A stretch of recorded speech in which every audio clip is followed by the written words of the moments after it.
खळकुटे तै सुखे आपुले वाटे चालू लागे. भगवान सिद्धेश्वराच्या असीम कृपेने श्री रुक्मिणी पांडुरंगाच्या चरणाजवळ बसून श्री सद्गुरू ज्ञानेश्वर महाराज, श्री जगद्गुरु तुकाराम महाराज, श्री संत एकनाथ महाराज यांच्या चरण सानिध्यामध्ये आपण सर्वजण मिळून महान ग्रंथराज ज्ञानेश्वरीच्या 16व्या अध्यायाच्या 438 ओघीत आपण करतो. विषय आहे असुरी संपत्ती. जय काही अवचटे हे तिकडे साखळ तुटे तै सुखे आपुले वाटे चालू लागे. भगवान सांगतात अर्जुना, जेव्हा केव्हा अकस्मात ही 3 कवड्याची साखळी आहे, काम क्रोध लोभ, ही जर तुटली तर मात्र आत्मकल्याणाच्या मार्गाने मोकळं चालायला मिळेल. पण ही काम क्रोध लोभ या तिन्हीची साखळी तुटणं फार गरजेचं आहे आणि आवश्यक आहे आणि अवघड आहे. कारण अनंत जन्माच्या संस्काराने ही त्रिशंकू मनुष्याला वळणी पडलेली आहे. त्याची इच्छा संपत नाही, त्याचा क्रोध जात नाही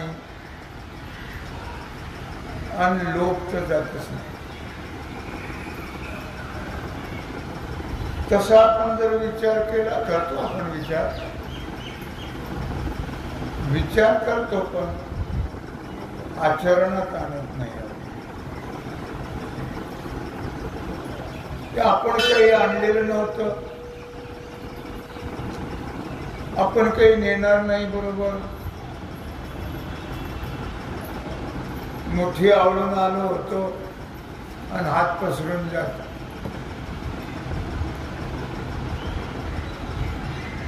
घेणं नाही देणं नाही, तरी पण पोटापुरतं देऊन सुद्धा लोभ सुटत.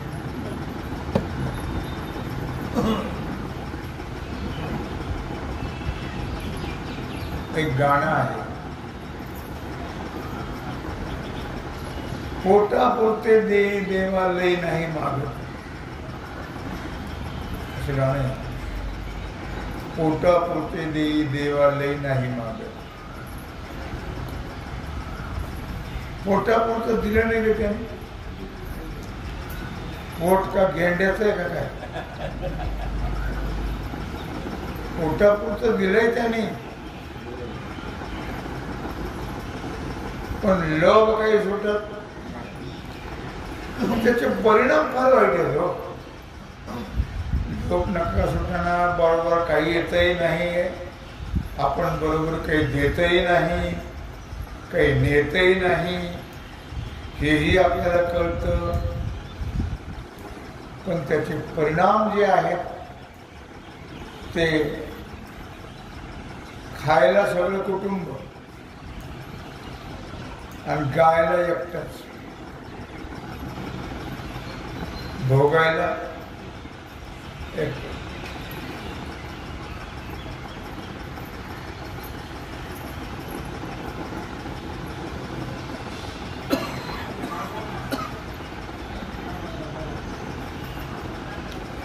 म्हातारी माणसाकडे आपल्याचा पत्ताच नाही ना. बोल नका.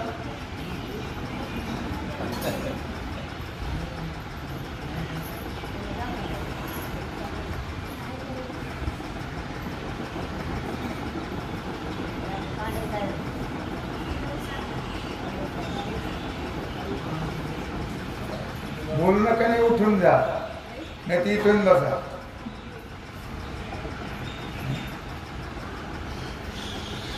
तेव्हा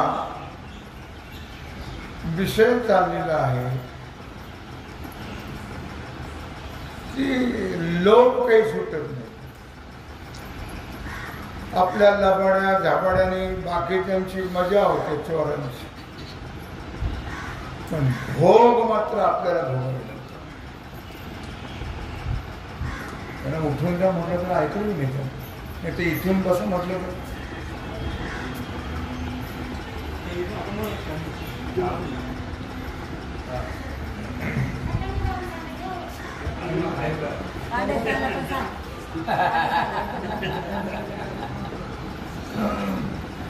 त्रिदोषी सांडिले शरीर, त्रिकोटी फिटलिया नगर, त्रिदाह निमालिया अंतर, जैसे होय. त्रिदोषी सांडिले शरीर, वात पित्त आणि कफ या वैषम्याने सोडलेलं शरीर, या तीन गोष्टी वात पित्त कफ या तीन त्रिदोषाने सोडलेलं शरीर, चहाडी चोरी आणि शिंदळकी या त्रिकुटाने सोडल्यानंतरचं नगर, अधिभौतिक अधिदैविक आणि आध्यात्मिक हे त्रिविध ताप नष्ट झाल्यानंतरचं अंतःकरण. हे जसं क्रमाने त्रिदोषाने शरीर सोडलं, वात पित्त कफाने, तर शरीर निरोगी राहतं. चहाडी चोरी हे तीन गोष्टी जर सोडल्या तर मनुष्य नीतिमान बनतो. आध्यात्मिक अधिभौतिक अधिदैविक हे त्रिविध ताप जर नष्ट झाले तर मनुष्य शांत होतो. अर्थातच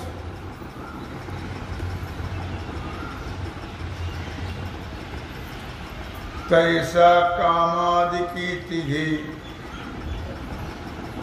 सांडिला सुख पावोनी जगी, संगूल आहे मोक्ष मार्गी सज्जनांचा. हे आपण जे तिन्हीचा विचार केला त्याप्रमाणे हे जे कामादिक तीन आहेत, काम क्रोध लोभ, हे मनुष्याचे महान शत्रू आहे.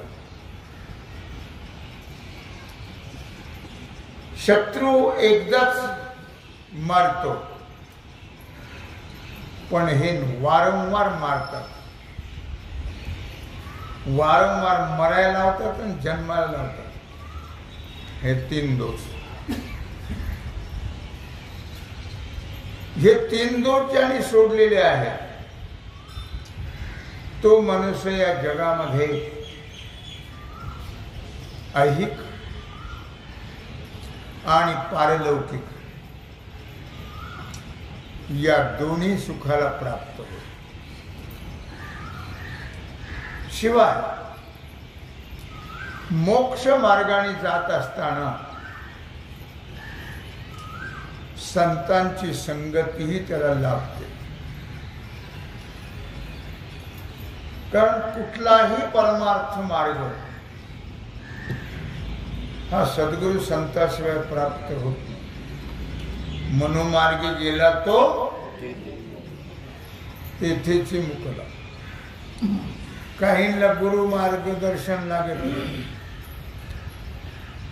ते त्या टोणग्यासारखे स्वतःच्याच मनावर सांगतात.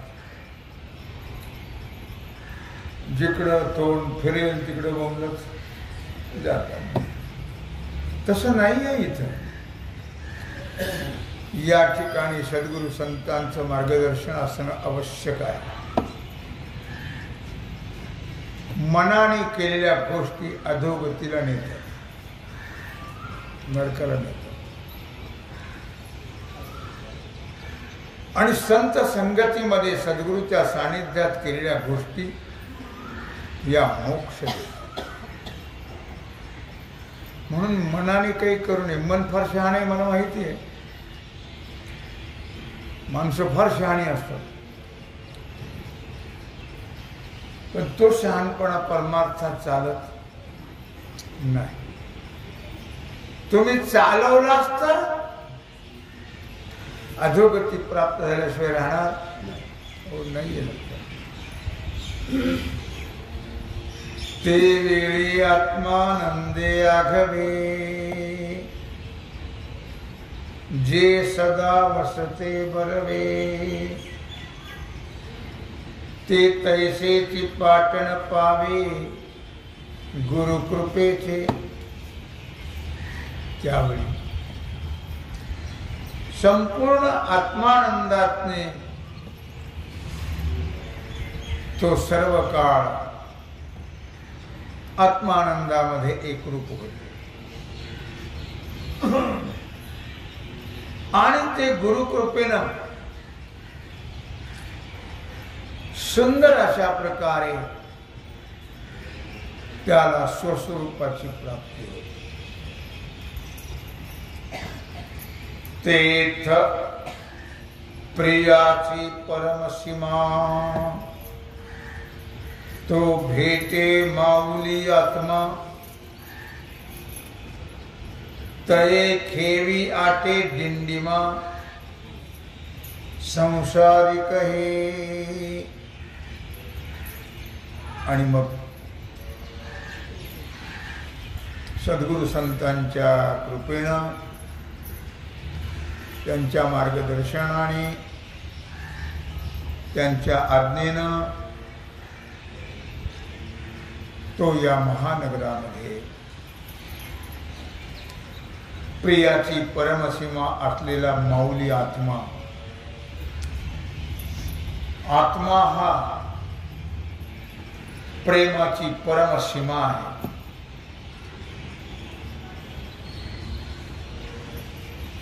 कळलं नाही? आत्मा हा प्रेमाची परमसीमा आहे. याचा अर्थ असा की तुम्ही प्रेम कोणावरच करत नाही. प्रेमाचं नाटक इथल्या कुठल्याही माणसाने सांगा आमचं आमच्यावर प्रेम आहे म्हणून. बाहेरचं जा कोणावरही प्रेम नसतं. मी सांगत नाही, वेद सांगतोय. आत्मनस्तु कामाय सर्वं प्रियं भवति. आपल्या प्रेमाची परमसीमा आहे आत्मा आपला. आपण कोणावर प्रेम करत नाही, प्रेमाचं नाटक करतो. तुमच्यावर माझे फार प्रेम आहे. मूर्ख, तुमच्यावर माझं फार प्रेम आहे. आत्म्यामुळं त्यांच्यावर प्रेम आहे, त्यांच्यावर नाहीच. आत्मनस्तु कामाय सर्वं प्रियं भवति. केवळ आत्म्यामुळे सर्व प्रिय आहेत.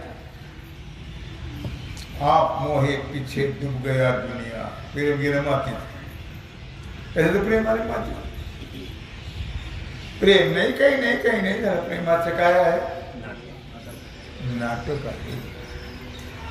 प्रेमाचं तत्व, प्रेमाची परमसीमा आपला आत्मा आहे. त्या आत्म्यावर प्रेम असतं ते आम्ही दाखवतो दुसऱ्यावर. प्रेम कुणावर असतं? आत्म्यावर. आम्ही दाखवतो दुसऱ्यावर. शेवट मर्यादा आहे प्रेमाची. वार्तिकात असं म्हटलेलं आहे, धनापेक्षा अगोदर धनप्रिय आहे, धनापेक्षा पुत्रप्रिय आहे,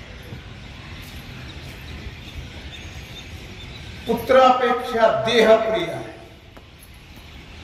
देह देहापेक्षा इंद्रिय प्रिय आहे, इंद्रियापेक्षा प्राण प्रिय आहे, आणि प्राणापेक्षाही आत्मा अत्यंत विशेषत्वाने प्रिय आहे.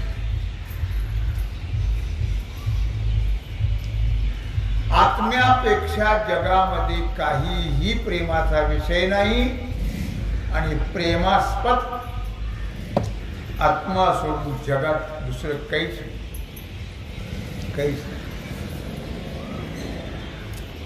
उलट जगातले जे सर्व विषय आहेत ते आत्म्याला म्हणून प्रिय आहे. लक्षात ठेवा, विषयाकरता विषय प्रेम नाही, प्रिय नाही आहे. पत्नी करता पत्नी प्रिय नाही, पती करता पती प्रिय नाही, मुला करता मुलं प्रिय नाही, धना करता धन प्रिय नाही, देहा करता देह प्रिय नाही. आत्मनस्तु कामा, खरं प्रेम आहे ते आत्म्यावर. बरं, काही प्रेम देह सुद्धा नाही. एकाला सांगितलं तुझं ते अंगठ्या काढावा लागला, म्हणलं अंगठ्या कसं काय काढायचा, 2 महिन्यांनी गेलं ते म्हणजे गुडघ्यापर्यंत पाय काढावा तर तुम्ही वाचाल, नाही तर वाचणार नाही. तो म्हणतो गुडघ्यापर्यंत पाय काढावा लागेल. आता म्हणतो तुम्ही पाय काढा पण मला वाचवा. मला म्हणजे कुणाला? मग देहावर प्रेम आहे का आत्म्यावर प्रेम आहे? आत्म्यावर प्रेम आहे. शेवटची परमसीमा आहे आत्मा. कोणावरही प्रेम नसतं, ना धना करता, ना पुत्रा करता, ना पत्नी करता, ना देहा करता, ना इंद्रिया करता, ना प्राणा करता. आत्म्यावर प्रेम. कोणावरच केवळ आत्मा म्हणजे आत्म्यावर प्रेम. म्हणून आत्मा हा प्रेमाची शेवटची मर्यादा आहे. आत्मा हे आत्म्यावरच प्रेम असतं, तिथे पुढे नाही म्हणत. आत्म्यावरच, बाकी कोणावर अजिबात कोणावर नसतं. तसं पुष्कळ दिवसाने चुकलेलं मूल त्याला आई भेटावी, त्याप्रमाणे अनादिकालापासून ज्याबद्दल अज्ञान आहे ज्याच्याविषयी, तो माऊली आत्मा अनादिकालापासून मनुष्याला कळत नाही. प्रेम तर करतात पण कशावर करतात हे कळत नाही. आत्मा कळतच नाही. अनादिकालापासून आत्म्याचं अज्ञान आहे. सद्गुरूच्या कृपेनं तो भेटतो. काय म्हटलं? तो भेटे माऊली आत्मा, तो भेटतो पण सद्गुरूच्या कृपेनं. ब्रह्मस्वरूपाने त्याचं प्रत्यक्ष ज्ञान होतं आत्म्याचं, सद्गुरूच्या द्वारा. म्हणून धरा धरा संत संगमुखी म्हणा पांडुरंग. मनाच्या मागे जाऊ नका, मनाने परमार्थ करू नका. मनाने परमार्थ करणे इतके तुम्ही शहाणे नक्कीच नाही. मनाने परमार्थ केला तर अधोगतीला जावा. शास्त्र म्हणून त्या ब्रह्मरूप आत्म्याला ऐक्य रूपाने आलिंगन देणं. मी आत्मा आहे, मी तो स्वय आत्मा राम, मी तो स्वय परब्रह्म. देह मी नाही, स्त्री पुत्राधिक माझे नाही आहेत, लक्षात ठेवा. देहही माझा नाही, देह हा पाचाचा अनिला उष्णा. देह जर माझा नाही तर देहाचे संबंधी स्त्री पुत्राधिक माझे आहे. मग अभंगात महाराजांनी म्हटलं असतं स्त्री पुत्र माझे आहे. पुत्र बंधू कांता संपत्तीचे, हे तुमच्या पाठी नाही, तुम्ही म्हणता की नाही? म्हणतो, फक्त म्हणतो एवढं. पुढच्या पायरीवर आम्ही पाय कधी देत नाही. हा प्रापंचिक जो नगारा वाचतो आहे, प्रापंचिक, हा प्रापंचिक नगारा जिथल्या तिथंच विरून जातो आणि तो विसरणं फार गरजेचं आहे. हा प्रपंच विसरणं फार आवश्यक आहे. म्हणून हळूहळू हळूहळू पाय काढता घ्यायचा. आम्ही जसे म्हातारी होत जाऊ ना, आम्ही फार शहाणे, अतिशहाणे. जसे म्हातारे होत जाऊ तसा आम्हाला प्रपंचाचा मोह जास्त लागतो. शेवटी नरकाची प्राप्ती. एवढं करूनही शेवटी नरकाला जाऊ. म्हणून हळूहळू पाय काढता घ्यायचा. तिकडचं जोडायचं आणि इकडं तोडायचं आणि इकडे जोडायचं. कबीर महाराज मिरच्याच्या वाफ्यातून ते मिरच्याचा रोट काढत होते आणि दुसरीकडे लावत होते. ते एकाने विचारलं, महाराज परमार्थाचं काय लक्षण आहे? म्हणजे हेच परमार्थाचं हेच लक्षण आहे, इकडून काढायचं आणि तिकडे लावायचं. ठीक आहे, आतापर्यंत तुम्ही केलं, चांगली गोष्ट, त्याच्याबद्दल मला म्हणायचं नाही. तुमच्यावर त्यांनी प्रेम केलं नाही, दाखवलं. तुम्हीही त्यांच्यावर प्रेम केलं नाही, दाखवलं.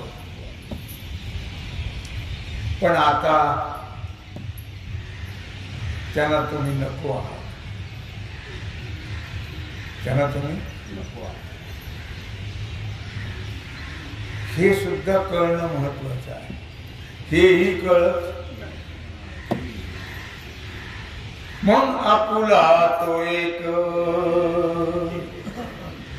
देव करून घ्यावा. आपुला तो एक देव करून घ्यावा. तेने विन जीवा सुख नोहे. येरती माईक दुःखाची जनिती. येरती माईके नाही आधी अंती. अवसानी येरती माईके दुःखाची जनिती. अपुला तो एक देव करून आणि तो देव सुद्धा सद्गुरु संतांच्या द्वारा प्राप्त होतो. आपल्याला होत नाही, आपल्याला माहितच नाही, कळत नाही. ऐसा जो काम क्रोध लोभा झाडी करून थाके उभा. तो एवढिया लाभा गोसावी होय. भगवान श्री कृष्ण परमात्मा अर्जुनाला सांगतात याप्रमाणे काम क्रोध लोभ याचा निशेष नाश, त्याग नाही, निशेष नाश केल्यानंतर मोक्षापर्यंत मनुष्य स्थिर राहतो. पण या तिघांचा नाश करणं फार गरजेचं आहे. तिघांचा नाश करणं फार गरजेचं आहे.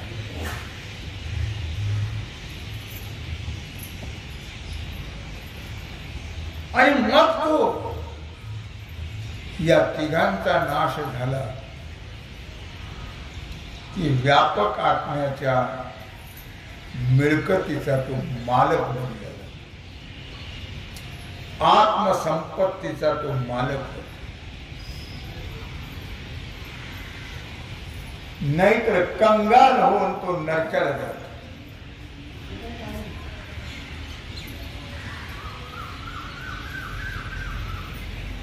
यशास्त्र विधिमुत्सृज्य वर्तते कामकारता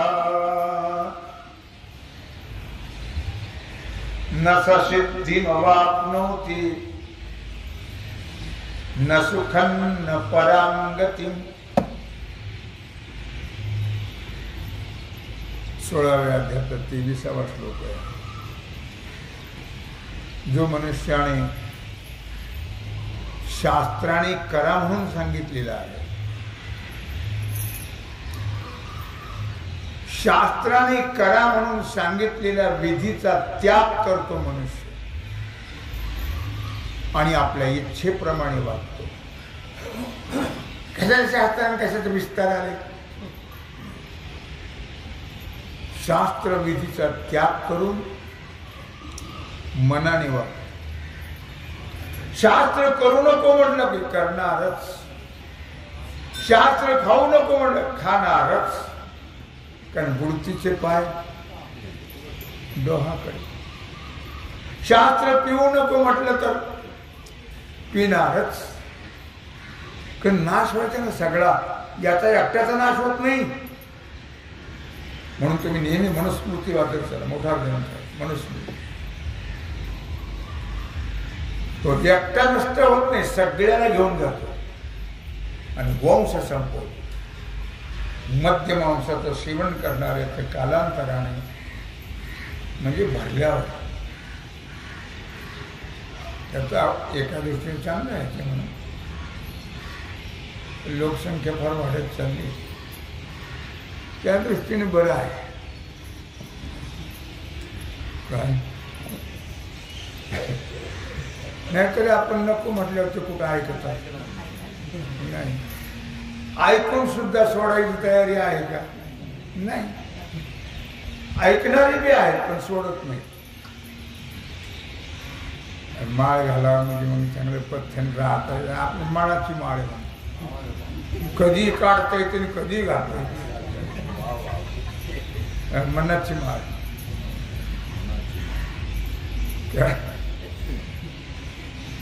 ते असं चालत नाही. लक्षात. शास्त्राने सांगितलं हे करू नको, नकोच. विधीचं पालन करणं आवश्यक आहे.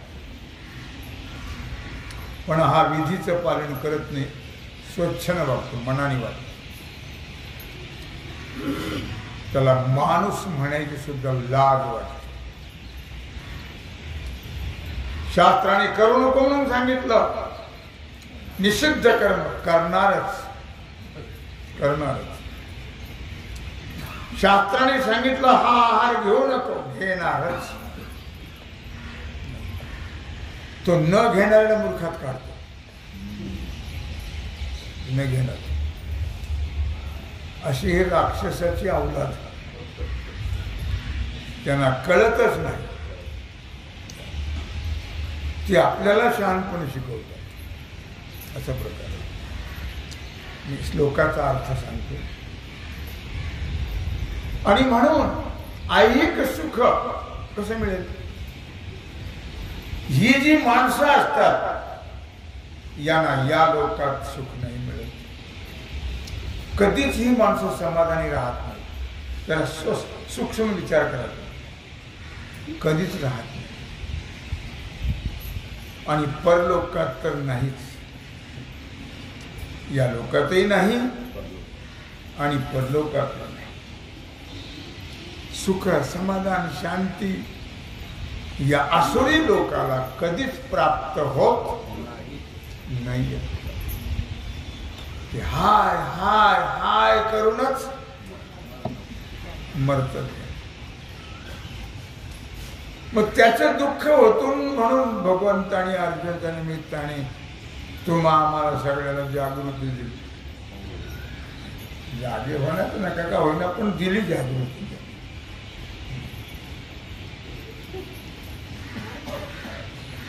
सांगण्याचा प्रयत्न, अटोकाट प्रयत्न केला भगवंता. काय त्याचं आडलं होतं काय देवाचं. साधू संतांनी या संसाराची राख रांगोळी केली जगाच्या कल्याणासाठी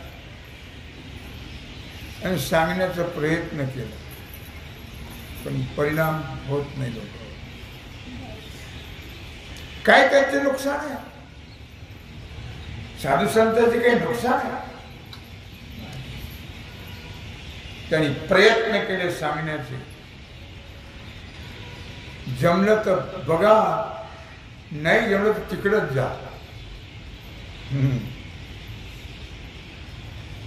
नाही नावडोनी काही कामाधिकांच्या चिठाई दाटिली जेणे डोळी आत्मचोरे. नाही नावडोनी काही किंवा कामाधिकांचा त्याग करून मोक्ष मार्ग धरा. काम क्रोध लोभ याचा त्याग करा.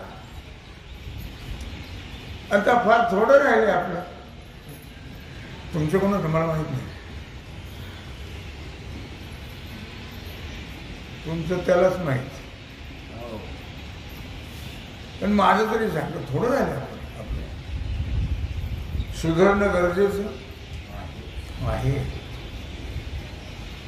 नाही नावडोनी काही कामाधिकांच्या चिठ्ठाई दाटिली जेणे डोळी आत्मचोरे. कामाधिकांचा त्याग करून मोक्ष मार्ग धरणं अत्यंत गरजेचं आहे. आणि लवकरात लवकर बघू बघू बघू केव्हा सावकाच्या खांद्यावर नेल्यावर. आता जागा रे भाईनो जागा, चोर निजल्या नाडूनी भागा रे. आता जागा रे भाईनो जागा. अरे का रूपी चोर जोपर्यंत आयुष्य रूपी धनाचं हरण करत नाही तोपर्यंत जागा. आता जागा रे भाईनो जागा, चोर निजल्या नाडूनी भागा. जागी व्हा. कोण दिवस येईल कैसा बघू नंतर बघू बघू नंतर बघू. करारनामा केला काय? करारनामा नाहीये लक्षात. नंतर कल करना सो आज करो, आज करने सो अभी करो. वेळ नाही. गुरुकृपेनं आत्मसाक्षात्कार आत्मसुख प्राप्त करून घ्यावं. हे सर्व काही न आवडून कामाधिकामध्ये माणसं रममाण होतात. शास्त्र कळत नाही, संत कळत नाही आणि आत्मघातकी ही त्यातच डोकं खुसून अमोल आयुष्याचं वाटोळं करून घेतात. असे भगवान अर्जुनाला सांगता आहे. तेव्हा झालेली सेवा भगवत चरणी समर्पित करून राहिलेला जो सेवेचा भाग आहे तो आपण उद्या पाहू. पुंडलिक वरदा श्री ज्ञानदेव